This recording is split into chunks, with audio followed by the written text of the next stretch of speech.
नमस्कार सम्पूर्ण आदरणीय दर्शक महानुभावहरू, सर्वप्रथम यहाँहरूलाई सरगम ज्ञान युट्युब च्यानलमा हार्दिक स्वागत गर्न चाहन्छु।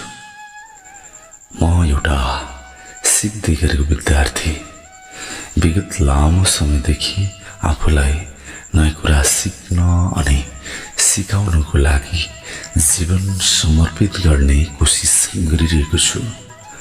दर्शक महानुभावहरू, मेरो उद्देश्य हो आफूले सिकेको ज्ञान यहाँहरू समक्ष सरल तथा सुन्दर भाषामा यहाँहरूले बुझ्ने गरी यहाँहरू समक्ष प्रस्तुत गरी यहाँहरूलाई सफलताको सही मार्गमा हिँड्नको लागि प्रेरित गर्न। दर्शक महानुभावहरू, आज पनि यहाँहरू समक्ष फेरि एउटा नयाँ ज्ञानवर्धक प्रेरणादायक सन्देशमूलक ज्ञानको साथमा उपस्थित भइसकेको छु। मलाई विश्वास छ यहाँहरूले भिडियोलाई अन्तिमसम्म हेरेर, सुनेर, बुझेर आफ्नो जीवनमा अनुसरण गरेर आफ्नो जीवनलाई सरल, सुखी र समृद्ध बनाउनुहुनेछ। दर्शक महानुभावहरू, मैले भन्दै आइरहेको छु, ज्ञान लिनु ठुलो कुरा होइन। आफूले प्राप्त गरेको ज्ञानलाई आफ्नो जीवनमा अनुसरण गरेर वा लागू गरेर आफ्नो जीवनलाई सरल, सुखी, समृद्धि अनि सफल बनाउनु ठुलो कुरा हो। अनि त्यो ज्ञानलाई अरू मानिस समक्ष पनि बाँडेर अरूको जीवनमा पनि सफलताको सही मार्गमा हिँड्नको लागि प्रेरित गर्नु ठुलो कुरा हो। दर्शक महानुभावहरू, आज म यहाँहरूलाई हाम्रो प्राचीन ग्रन्थ, महान ग्रन्थ सत्यको सही मार्गदर्शन, प्रकृतिले वरदान स्वरूप दिएको ज्ञान वेदको बारेमा चर्चा गर्ने कोसिस गर्नेछु। हुन त म एउटा सिक्दै गरेको विद्यार्थी हो। यो भिडियोमा कति कमी कमजोरीहरू हुन सक्छन्, तैपनि मेरो कोसिस रहनेछ कि आफूले सिकेको, आफूले पढेको, आफूले अध्ययन गरेको ज्ञान यहाँहरू समक्ष थोरै भए पनि सेयर गरेर यहाँहरूको जीवनमा पनि थोरै परिवर्तन ल्याउन सके भने मेरो जीवनको सारो नै थियो। यो मेरो कोसिस, कर्म, धर्म अनि कर्तव्य पनि हो। दर्शक महानुभावहरू, सबैभन्दा पहिला वेद के हो सुन्नुहोस् है त। म विस्तारमा सरल भाषामा यहाँहरूलाई सम्झाउने कोसिस गर्नेछु। वेदहरू प्राचीनतम र अत्यन्तै पवित्र, महान, अमृत समान अनमोल ज्ञानले भरिएका ग्रन्थहरू हुन्। हेर्नुहोस् है, वेद शब्द संस्कृतबाट आएको हो, जसको अर्थ ज्ञान हुन्छ। वेदलाई हिन्दू धर्मका मूलभूत धार्मिक ग्रन्थ मानिन्छ र यी ग्रन्थहरूलाई ऋषिमुनिहरूले लामो समयको ध्यान, साधना र तपस्याबाट प्राप्त गरेका थिए भन्ने विश्वास गरिएको छ। वेदहरूको ज्ञान श्रुति अथवा श्रवण गरिएको मानिन्छ, जुन ऋषिमुनिहरूको मौखिक परम्पराबाट पुस्तान्तरण भएको हो। वेदहरू सत्यको सही मार्गदर्शन हुन्। दर्शक महानुभावहरू, वेदको उत्पत्ति कसरी भयो? वेदको उत्पत्ति वैदिक कालमा भएको मानिन्छ, जुन लगभग 1500 देखि 500 ईसा पूर्वको बीचमा रहेको थियो। वेदहरू मुख्यतः मौलिक परम्परामा आधारित थिए र पछि लिपिबद्ध गरिएका थिए। वेदहरूलाई हिन्दू धर्मको आधारभूत ग्रन्थ मानिन्छ, तर तिनीहरूको महत्त्व कुनै एक धर्म वा जातिसम्म सीमित छैन। वेदहरू त यो धरतीमा जन्म लिने सबै मानव प्राणीको लागि अमृत समान बहुमूल्य ज्ञान हुन्। अमूल्य ज्ञान हुन्, प्रकृतिद्वारा वरदान स्वरूप समस्त मानिसको लागि, कल्याणको लागि दिएको प्रसाद हुन्। मैले यसो भनिरहँदा धेरै मानिसलाई लाग्न सक्छ, कसरी प्रकृतिले प्रसाद स्वरूप दिन्छ। सुन्नुहोस्, म सरल भाषामा भन्ने कोसिस गर्नेछु। हाम्रो मानव मस्तिष्क पनि एउटा ब्रह्माण्ड नै हो। जे कुरा ब्रह्माण्डमा छ त्यो हाम्रो मस्तिष्कमा पनि छ। सबैभन्दा पहिले हामीले के बुझ्नु जरुरी छ भने हामी सोच्छौं नि सबै ज्ञानहरू किताबबाट मात्र आउँछ, तर मानव प्राणीको उत्पत्ति हुनुभन्दा पहिले त्यो ज्ञानहरू विवेक, नैतिकता, इमानदारिता, मानवता, अहिंसा, सफल जीवन, समृद्धि जीवन, शान्ति र मोक्ष यो ज्ञान कहाँ थियो होला? दर्शक महानुभावहरू, मलाई लाग्छ यो ज्ञान ब्रह्माण्डमा थियो र छ। प्रकृतिमा भएको ज्ञान ऋषिमुनिहरूले लामो समयको ध्यान, साधना अनि तपस्याद्वारा प्राप्त गरेका थिए। कति मानिसलाई लाग्न सक्छ यो कसरी सम्भव छ? सुन्नुस्, फेरि पनि म सरल भाषामा सम्झाउने कोसिस गर्नेछु। ध्यानले ब्रह्माण्डीय चेतनासँग सम्पर्क बनाउन मद्दत गर्छ। भाइब्रेसन अथवा कम्पन अथवा भाइब्रेसन। ध्यानले मानसिक तरङ्गहरूको आवृत्तिलाई शान्त र सुसङ्गीत बनाउँछ, जसले उच्च आवृत्तिमा रहेका ब्रह्माण्डीय चेतनासँग तालमेल मिलाउन मद्दत गर्छ। हेर्नुहोस् है, ऊर्जा प्रवाह। ध्यानले शरीर र मनमा ऊर्जा प्रवाहलाई सन्तुलन गर्छ, जसले ब्रह्माण्डीय ऊर्जासँग सम्बन्ध बढाउँछ। सहज ज्ञान अथवा इन्ट्युसन। ध्यानले सहज ज्ञानलाई सक्रिय पार्छ, जसले ब्रह्माण्डीय ज्ञानसँग जोडिन मद्दत गर्छ। आन्तरिक शान्ति। ध्यानले आन्तरिक शान्ति र स्पष्टता ल्याउँछ, जसले गहिरो रूपमा ब्रह्माण्डीय चेतनासँग जोडिन सक्षम बनाउँछ। दर्शक महानुभावहरू, यी माध्यमहरूले ब्रह्माण्डीय चेतनासँगको सम्पर्कलाई गहिरो र सजीव बनाउन मद्दत गर्छन्।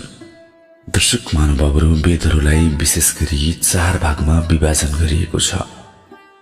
ऋग्वेद, सामवेद, यजुर्वेद र अथर्ववेद। यी ग्रन्थहरू प्राचीन सभ्यता र संस्कृति सम्बन्धी ज्ञानको विशाल भण्डार हुन्। अब म प्रत्येक वेदलाई यहाँहरू समक्ष डिटेलमा सम्झाउने कोसिस गर्नेछु। ध्यान दिनुहोस् है त। ऋग्वेद सबैभन्दा पुरानो वेद मानिन्छ। यो मुख्यतः देवताहरूको स्तुति र प्रार्थनाहरूको सङ्ग्रह हो। यसमा प्राकृतिक शक्तिहरू जस्तै अग्नि, इन्द्र, सूर्य आदि देवताको चर्चा गरिएको छ। यसले प्राचीन आर्यहरूको धार्मिक र सामाजिक जीवनको झलक दिन्छ। ऋग्वेदमा विभिन्न देवताहरूको स्तुति गरिएका 1028 ऋचाहरू छन्। यसमा अग्नि, इन्द्र, सोम, वरुण आदि देवताहरूको स्तुति गरिन्छ। ऋग्वेदको मुख्य उद्देश्य देवतालाई प्रसन्न पार्नु र यज्ञको माध्यमबाट आशीर्वाद प्राप्त गर्नु हो। 2 नम्बरमा छ ऋग्वेद। ऋग्वेदमा देवताहरूको स्तुति, यज्ञ, प्राकृतिक शक्तिहरू र ब्रह्माण्डको उत्पत्तिको बारेमा उल्लेख छ। हेर्नुहोस् है, ऋग्वेदमा देवताहरूको स्तुति, यज्ञ, प्राकृतिक शक्तिहरू र ब्रह्माण्डको उत्पत्तिको बारेमा उल्लेख छ। ऋग्वेदले धर्म, दर्शन र समाजको प्रारम्भिक संरचनाको ज्ञान दिन्छ। यसमा प्राकृतिक देवताहरूको पूजाको महत्त्व र ब्रह्माण्डको रहस्यहरूको वर्णन छ। दर्शक महानुभावहरू, हामी धेरैलाई लाग्न सक्छ यो यज्ञ, पूजा, पाठ, धर्म, कर्म त ढुङ्गा पुज्नु, मन्दिर जानु हो। अहिलेको जमानामा पनि भगवानमा विश्वास गर्नु गलत हो। हजुरलाई थाहा छ नि विज्ञानको खोज कहिलेदेखि प्रारम्भ भयो? के हो धर्म? कर्म के हो? यज्ञ के हो? देवता को हुन्? के हो वैज्ञानिकहरूबाट साइन्सको खोज हो? दर्शक महानुभावहरू, विज्ञानको खोज हजारौं वर्ष पहिलेबाट सुरु भएको मानिन्छ। करिब 3000 देखि 4000 वर्ष पहिले प्राचीन सभ्यतामा विज्ञानको प्रारम्भिक स्वरूपहरू देख्न सकिन्छ। वैदिक ज्ञानहरूमा, वैदिक ग्रन्थहरूमा विभिन्न ज्ञान र विज्ञानका कुराहरू समावेश छन्। ऋषिहरूले ध्यान, अनुसन्धान र अनुभवको आधारमा यी ज्ञानहरूको विकास गरेका थिए, जसमा केही क्षेत्रहरू मैले यहाँ चर्चा गर्नेछु, जसमा गणितमा संख्या प्रणाली, शून्यको अवधारणा, दशमलव प्रणाली। दर्शक महानुभावहरू, वेदमा गणित पनि समावेश छ, जसमा चाहिँ संख्या प्रणाली, शून्यको अवधारणा, दशमलव प्रणाली, ज्यामितिमा यज्ञ विधिहरूको निर्माणको प्रयोग गरिएको छ। आयुर्वेद चिकित्सा प्रणाली, शरीर, मन र आत्माको सन्तुलनमा आधारित चिकित्सा। औषधि जडीबुटीहरूको प्रयोग। वैदिक विज्ञान क्षेत्र हेर्नुहोस् है, खगोलशास्त्र, ग्रह, तारा र ब्रह्माण्डको अध्ययन, भौतिक विज्ञान, ध्वनि, प्रकाश र पदार्थको अध्ययन, यी सबै कुराहरू वेदमा समावेश छन्। दर्शक महानुभावहरू, वैदिक ज्ञान र आधुनिक विज्ञानलाई थोरै हामी बुझ्ने कोसिस गरौँ। वेदमा उल्लेखित धेरै ज्ञान आजको विज्ञानसँग मेल खान्छ। हेर्नुहोस् है, ऋषिमुनिहरूको ज्ञानले धेरै आधारभूत सिद्धान्तहरू विकास गरेको थियो, जुन पछि वैज्ञानिकहरूले प्रमाणित गरेका छन्। तसर्थ यो भन्न सकिन्छ कि वैदिक ज्ञान ऋषिमुनिहरूको अनुसन्धानको उपज हो। हेर्नुहोस् है, त्यो ऋषिमुनिहरूले पनि अनुसन्धान गरे, ध्यान गरे, तपस्या गरेर मलाई लाग्छ सायद ऋषिमुनि, पहिलाको ऋषिमुनि भनेको वैज्ञानिक नै हुन्। विज्ञानको खोज हेर्नुहोस् है, विज्ञानको खोज प्राचीन कालदेखि नै प्रारम्भ भएको मानिन्छ। दर्शक महानुभावहरू, मानिसले प्रकृति र ब्रह्माण्डका रहस्य बुझ्न प्राचीन समयदेखि नै प्रयास गरेका छन्। विभिन्न सभ्यतामा जस्तै मेसोपोटामिया, इजिप्ट र भारत र चीनमा प्रारम्भिक विज्ञानको विकास भएको थियो। अब जाउँ, धर्म के हो? धर्म विभिन्न संस्कृतिमा विभिन्न अर्थ राख्छ। यो आस्था प्रणाली हो। यसले जीवन जिउने तरिका, नैतिकता र ब्रह्माण्डको अर्थबारे मार्गदर्शन गर्छ। धर्मले व्यक्तिगत र सामाजिक जीवनमा महत्त्वपूर्ण भूमिका खेल्छ। अब जाउँ, कर्म के हो? कर्मको अर्थ हो कार्य वा गतिविधि। हिन्दू दर्शनमा कर्मलाई कार्य र त्यसको फलसँग सम्बन्धित मानिन्छ।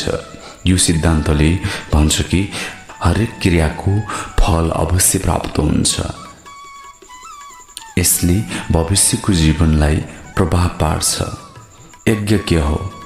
यज्ञ एक वैदिक अनुष्ठान हो जसमा अग्नि देवताहरूप्रति आहुति चढाइन्छ।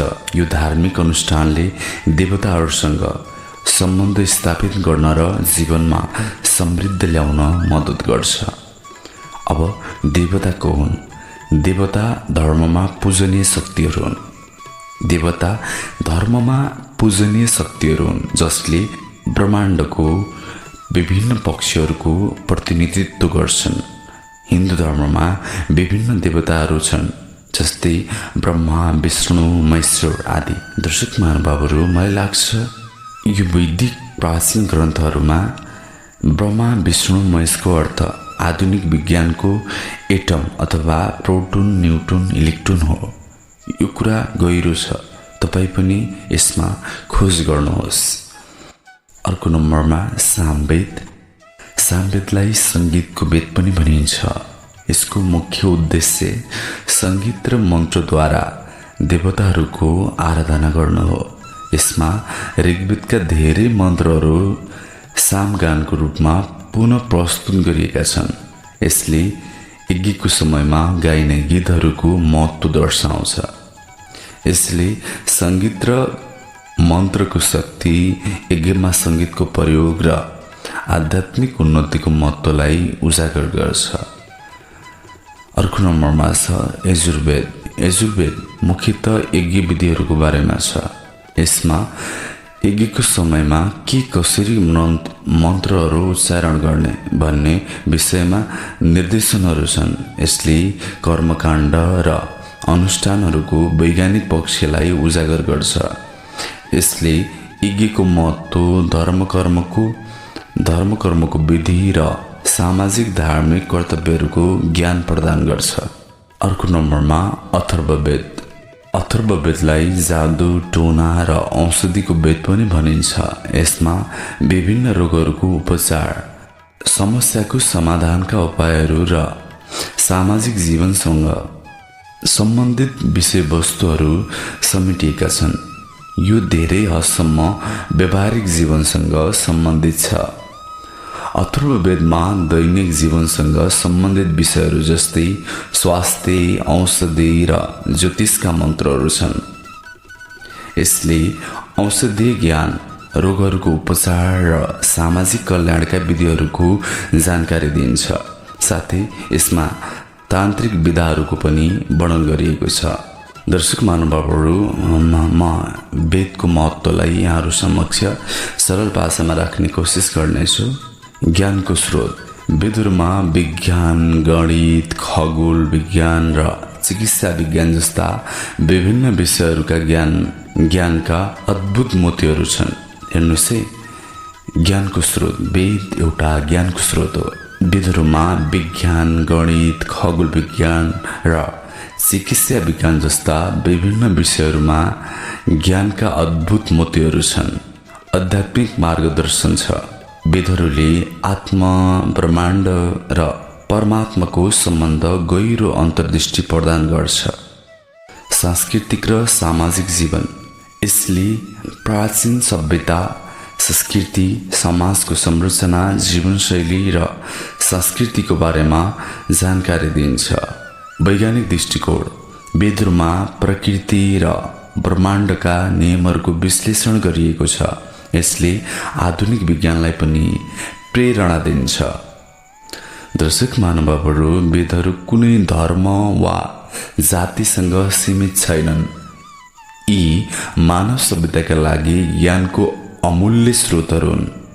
यिनीहरूले जीवनका हरेक पक्षलाई समेट्छन् र समग्र मानवताको कल्याणका लागि मार्गदर्शन प्रदान गर्छन्। यसकारण वेदहरूलाई धर्मभन्दा माथि एक सार्वभौमिक ज्ञानको रूपमा हेर्नु धेरै उपयुक्त हुन्छ। वेदहरूको गहन विश्लेषण गर्दा हामी केही विशिष्ट पक्षहरूमा ध्यान दिन सक्छौँ। जुन कुरा यहाँहरूलाई म सम्झाउने कोसिस गर्नेछु। वेदमा मन्त्र उच्चारणलाई विशेष महत्त्व दिएको छ। वेदका मन्त्रहरूलाई शुद्ध उच्चारणका साथ पाठ गर्नु अत्यन्तै आवश्यक छ।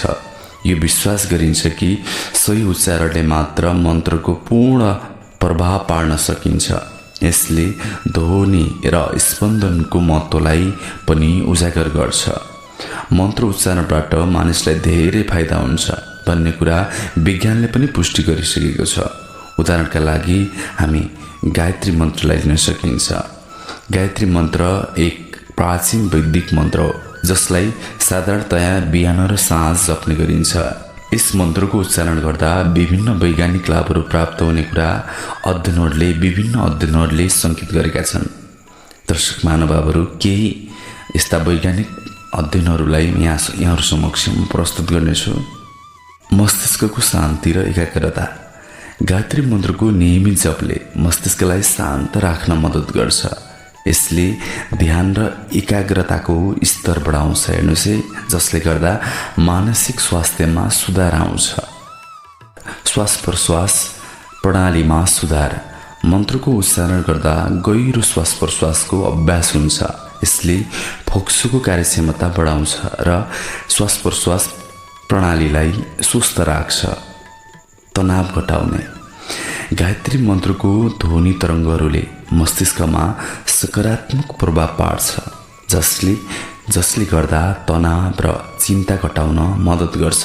यसले शरीरमा कर्टिसोलको स्तर कम गर्न सक्छ, जुन तनावको हर्मोन हो। हेर्नुहोस् है, हामीले तनाव जब हुन्छ नि, हाम्रो मस्तिष्कले कर्टिसोल भन्ने हर्मोनलाई रिलिज गर्छ।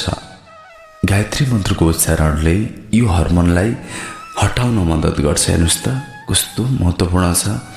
रक्तचाप नियन्त्रण। मन्त्रहरूको उच्चारण गर्दा शारीरिक र मानसिक शान्ति अनुभव हुने भएकोले रक्तचापलाई नियन्त्रणमा राख्न मद्दत मिल्छ। अर्को नम्बरमा मस्तिष्कको कार्यक्षमता। गायत्री मन्त्रको ध्वनि तरङ्गहरूले मस्तिष्कको न्युरल कनेक्टिभिटीलाई सुधार गर्न मद्दत गर्छ। यसले स्मरण शक्ति र रचनात्मक सोचको विकास गर्न सहयोग पुर्याउँछ। हेर्नुहोस् त कति महत्त्वपूर्ण कुरा रहेछ। सकारात्मक ऊर्जा मन्त्रको जपले वातावरणमा सकारात्मक ऊर्जा फैलाउँछ। यसले व्यक्ति र वरपरको वातावरणलाई सकारात्मक र ऊर्जावान बनाउन मद्दत गर्छ।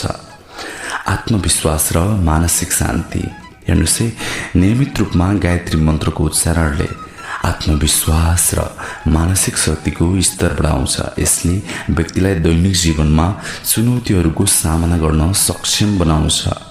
दर्शक महानुभावहरू, यो ध्यान दिनु आवश्यक छ कि यी लाभहरू वैज्ञानिक अनुसन्धान र व्यक्तिगत अनुभवको आधारमा आधारित छन् र परिणामहरू व्यक्तिपिच्छे फरक हुन सक्छन्। नियमित अभ्यास र सकारात्मक दृष्टिकोणले मात्र वास्तविक लाभ प्राप्त गर्न सकिन्छ। अब चर्चा गरौँ ऋषि र उनका योगदानहरू। वेदहरू विभिन्न ऋषिहरूद्वारा सङ्कलित र संरक्षित गरिएका छन्। प्रत्येक ऋषिले आफ्नो अनुभव र ज्ञानहरूलाई आधार बनाएर मन्त्रहरूको रचना गरेका छन्। उदाहरणका लागि ऋग्वेदका धेरै सूक्तहरू ऋषि वशिष्ठ र विश्वामित्रद्वारा रचित छन्। दर्शक महानुभावहरू, मैले वेदाङ्गहरूको बारेमा नै चर्चा गर्ने कोसिस गर्नेछु। वेदको अध्ययनलाई सहज बनाउनका लागि वेदाङ्गहरूको विकास गरिएको छ। वेदाङ्गहरू मुख्यतया 6 किसिमका छन्, जसमा चाहिँ शिक्षा, उच्चारण र पाठ विधि, कल्प, अनुष्ठान र कर्मकाण्ड, व्याकरण, भाषाको शुद्धता, निवर्सन, शब्दको अर्थ, छन्द, छन्दशास्त्र वा म्याट्रिक्स, ज्योतिष, खगोल विज्ञान। दर्शक महानुभावहरू, उपनिषद र दर्शनको विषयमा नै चर्चा गर्ने कोसिस गर्नेछु। वेदहरूको अन्तिम भागलाई उपनिषद भनिन्छ, जसलाई वेदान्त पनि भनिन्छ। उपनिषदहरूमा गहिरो दार्शनिक विषयवस्तु समेटिएको छ। यसले आत्मा, ब्रह्मा, माया र मोक्ष जस्ता अवधारणाहरूको व्याख्या गर्छ। दर्शक महानुभावहरू, प्राकृतिक तत्त्वहरूको आराधना हेर्नुहोस् है, वेदमा प्राकृतिक तत्त्वहरूको आराधना गरिन्छ। वेदमा प्राकृतिक शक्तिहरूको पूजा गरिन्छ, जसमा अग्नि, वायु, जल, पृथ्वी र आकाशलाई देवताको रूपमा आराधना गरिन्छ। यो यति महत्त्वपूर्ण कुरा छ दर्शक महानुभावहरू। हामीले देवी देवता भन्दा बित्तिकै हामी चाहिँ मन्दिरमा मूर्तिसँग जोडिन्छौँ। यहाँ चाहिँ वेदमा चाहिँ अग्नि, वायु, जल, पृथ्वी र आकाशलाई देवताको रूपमा आराधना गरिएको छ। यसले प्रकृतिप्रति आदर भाव र संरक्षणको सन्देश दिन्छ। हेर्नुहोस् न, प्रकृतिलाई आदर गर्नु, संरक्षण गर्नु पनि कति महत्त्वपूर्ण कुरा छ। हेर्नुहोस् त। अर्को नम्बरमा छ वेदहरूमा सामाजिक संरचनालाई पनि व्याख्या गरिएको छ। वेदहरूमा वर्णाश्रम धर्मको उल्लेख गरिएको छ, जसले समाजलाई 4 वर्णमा विभाजन गरेको छ: ब्रह्माण्ड, क्षत्रिय, वैश्य र शुद्ध। यसले प्राचीन समाजको आर्थिक र सामाजिक संरचनालाई बुझ्न मद्दत पुर्याउँछ। दर्शक महानुभावहरू, वेदहरूमा आध्यात्मिक साधनलाई पनि विशेष जोड दिएको छ। वेदहरूमा ध्यान, योग र तपस्याको महत्त्व पनि वर्णित छ। यसले आध्यात्मिक उन्नतिका लागि मार्गदर्शन दिन्छ। वेदहरूमा वैज्ञानिक दृष्टिकोण पनि समावेश छन्। वेदहरूमा गणित, खगोल विज्ञान र चिकित्सा सम्बन्धी ज्ञान पाइन्छ। उदाहरणका लागि यजुर्वेद र अथर्ववेदमा औषधीय जडीबुटीहरूको उपयोगको चर्चा गरिएको छ। दर्शक महानुभावहरू, वेदहरूको अध्ययनले मानव जीवनका हरेक पक्षलाई समेट्छ। यी ग्रन्थहरू केवल धार्मिक ग्रन्थ मात्र नभएर ज्ञानको विशाल भण्डार हुन्। यसले मानवताको समग्र कल्याणको मार्ग प्रदान गर्छ। वेदहरूको परिप्रेक्ष्यमा हामीहरूलाई जीवनलाई गहिराइदेखि बुझ्न सक्छौँ। वेदहरूलाई मानिसले सिक्न सक्ने गरी धेरै महत्त्वपूर्ण र आवश्यक सिद्धान्तहरू छन्। दर्शक महानुभावहरू, वेदका उपदेशहरूलाई पनि यहाँहरू समक्ष सेयर गर्नेछु। थोरै भए पनि वेदको ज्ञानले सत्यको पालना गर्न अनि सत्यको मार्गमा हिँड्न प्रेरित गर्छन्। वेदमा सत्यलाई जीवनको आधार मानिएको छ। दोस्रो नम्बरमा धर्मको पालना। धर्मको अर्थ जिम्मेवारी र कर्तव्यको पालना गर्नु हो। हेर्नुहोस् है, धर्मको अर्थ जिम्मेवारी र कर्तव्यको पालना गर्नु हो। यसले समाज र व्यक्तिगत जीवनको सन्तुलनमा जोड दिन्छ। अर्को नम्बरमा करुणा र अहिंसा। सबै प्राणीप्रति करुणा राख्न र अहिंसा अपनाउन प्रेरित गर्छ वेदको ज्ञानले। यसले शान्ति र सद्भाव फैलाउँछ। हेर्नुहोस् त कति महत्त्वपूर्ण छ ज्ञानको महत्त्व। ज्ञानको खोजीलाई प्रोत्साहन दिन्छ वेद ज्ञानले। आत्मज्ञानलाई सर्वोच्च मानिन्छ जसले मुक्ति दिलाउँछ। ज्ञानको लागि अध्ययन गर, अध्ययनले नै अज्ञानताको नाश हुन्छ भनिएको छ। कस्तो महत्त्वपूर्ण। प्रकृतिप्रति आदर्श भाव प्रकृतिको सम्मान र संरक्षणमा जोड दिन्छ। प्राकृतिक शक्तिहरूको पूजा गर्न र तिनीहरूसँग सन्तुलन रहन प्रेरित गर्छ। हेर्नुहोस् त प्रकृति कति ठुलो चिज, प्रकृति कति गहिरो चिज हो। प्रकृतिसँग नजिक हुन भनिएको छ। आध्यात्मिक उन्नतिको लागि योग र ध्यानको अभ्यास गर्न सल्लाह दिन्छ वेदको ज्ञानले। यसले मनको शान्ति र सम्बोधनमा मद्दत पुग्छ। अर्को नम्बरमा समानता अनि एकता। सबै मानव समान छन् र एकताको भावना अगाल्नुपर्छ भन्ने सन्देश दिन्छ वेदको ज्ञानले।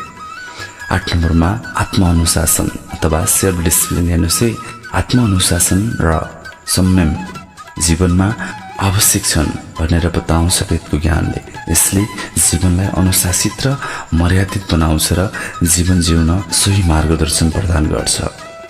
कर्मको सिद्धान्त कर्मको महत्त्वलाई जोड दिन्छ। राम्रो कर्मले राम्रो परिणाम दिन्छ र खराब कर्मले खराबै परिणाम दिन्छ। त्यसैले आफ्नो कर्मको पहिचान गरी कर्म गर्न सिकाउँछ वेदको ज्ञानले। अर्को नम्बरमा सामाजिक उत्तरदायित्व। समाजप्रति उत्तरदायी बन्न र सहयोगात्मक भावना अपनाउन सिकाउँछ वेदको ज्ञानले। दर्शक महानुभावहरू, यी सिद्धान्तहरूले मानिसलाई एक नैतिक र जिम्मेवार र सन्तुलित जीवन बिताउन मार्गदर्शन गर्छन्।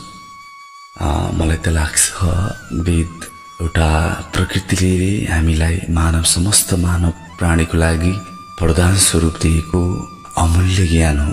यसको ज्ञानलाई सबै मानिसले बुझ्न अनि आफ्नो जीवनमा अनुसरण गर्न अति नै आवश्यक छ।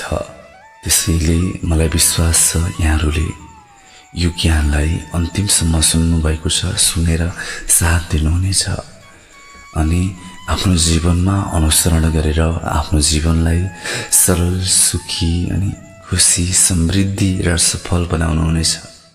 दर्शक महानुभावहरू, यहाँहरूलाई यो भिडियो कस्तो लाग्यो, यो सन्देश कस्तो लाग्यो, यो ज्ञान कस्तो लाग्यो, सल्लाह सुझाव अनि प्रतिक्रियाको अपेक्षा राख्दछु।